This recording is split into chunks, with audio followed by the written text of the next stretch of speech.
Hi friends, good morning. In math today we're going to be working on a few story problems and talking about the strategies that we use when we solve story problems. So I have a problem at the bottom of the screen that you can read along with me, and then we're going to think about the strategies we can use to solve it. So Joey has some goldfish. Brent has 11 betta fish. They have 18 fish in all. That's a lot of fish. How many goldfish does Joey have?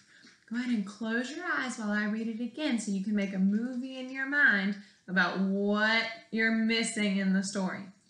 Joey has some goldfish. Brent has 11 betta fish. They have 18 fish in all. How many goldfish does Joey have? Okay, what are some strategies you can think of for how you would want to solve this story problem? Well, first we have to figure out, is it an adding to problem? Is it a take from problem? Or is it a put together, take apart problem? Is anything happening in the story? Do they do anything? Do they add anything? Or are they describing the parts? You're right, they're describing the parts. We know that they have 18 fish. Some of them are goldfish and some of them are betta fish, right? So, now I have to decide, am I missing a part or am I missing the whole? So Joey has some goldfish. Brent has 11 betta fish. They have 18 fish in all. How many goldfish does Joey have? Do I know what my whole is? Yeah, it's 18 because that's how many fish that Joey and Brent have all together. So it looks like I'm missing a part. So let's think about what are some things that we can do to solve this story problem. We could try counting on. Sure.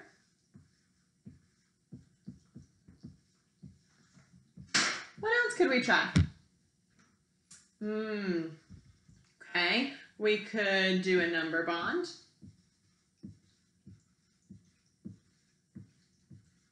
Okay, what else? We could draw a picture.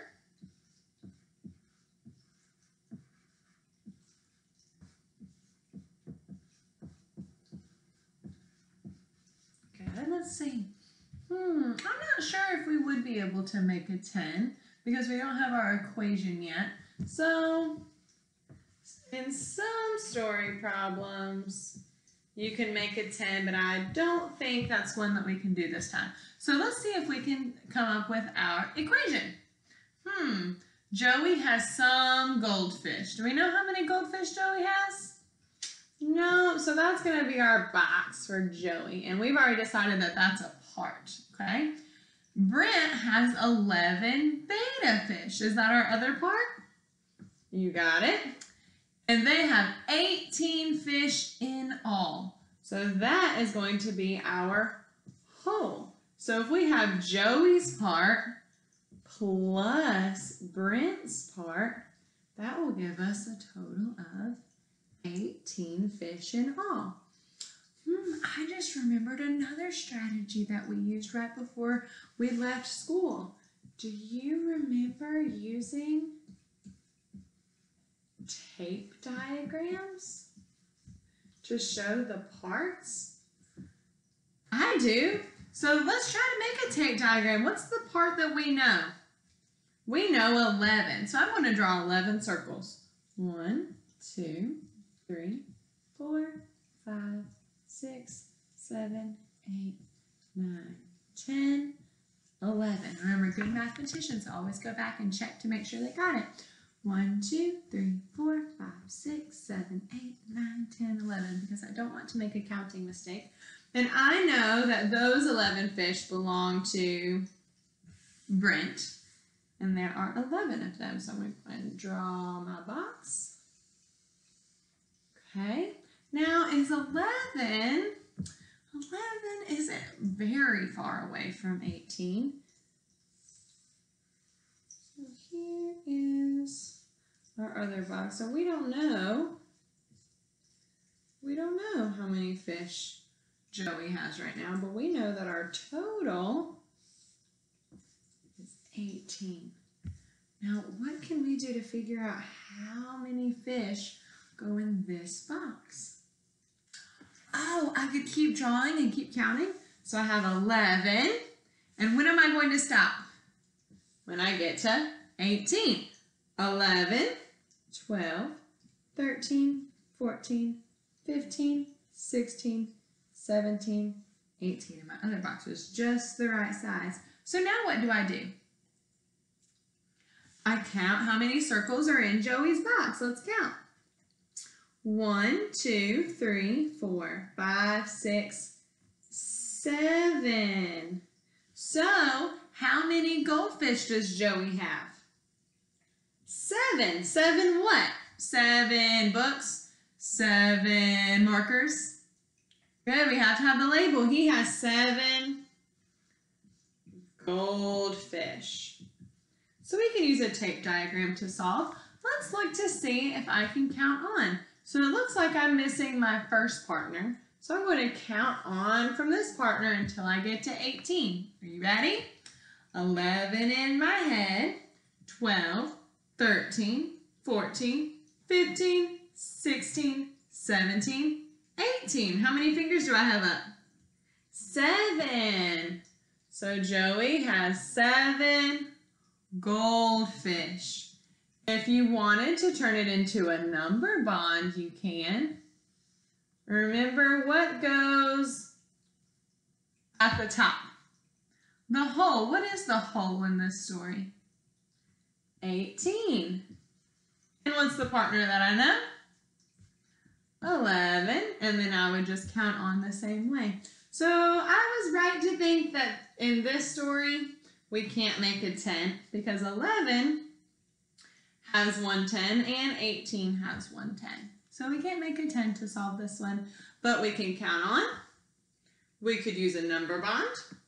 We could draw a picture, and we can use our tape diagram. What I like about our tape diagram is it shows us that 11 is our bigger partner and 7 is our smaller partner because the sizes of the boxes are different.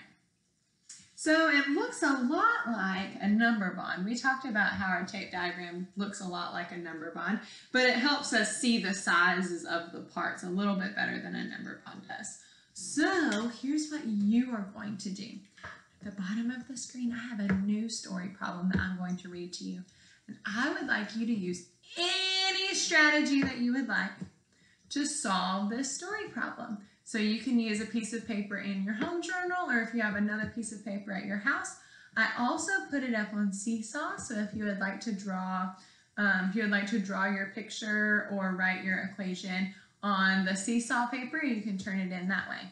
Here's your story. Ben and Layla caught 17 tadpoles, and when we get back to school, we're going to learn about what tadpoles are. They gave some to Anton. Think about what's happening in the story. They have 8 tadpoles left. How many tadpoles did they give to Anton? So I'll read it to you one more time while you think about what kind of story that this is. It's going to be different than this one. Ben and Layla caught 17 tadpoles.